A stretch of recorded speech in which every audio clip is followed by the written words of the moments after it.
قضية الملاعق. المنظمة لاحظت يعني بقلق شديد خلال السنوات الماضية تنامي ظاهرة يعني استعمال الملاعق ذات الألوان الداكنة، خاصة مع الآن يبدأ فصل الصيف، واستعمال بعض يعني المثلجات أيضا يعني في المقاهي.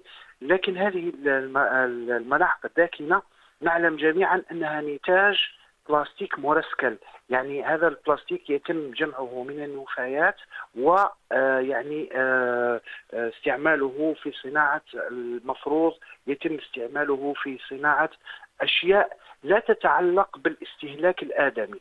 هذا النوع خطير على صحة المستهلك لأنه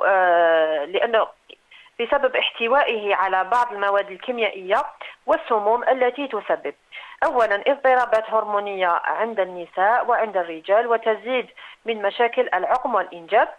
ثانيا يوجد في البلاستيك المعاد تصنيعه بعض المواد الكيميائية المسرطنة وخاصة المسببة لسرطان الثدي.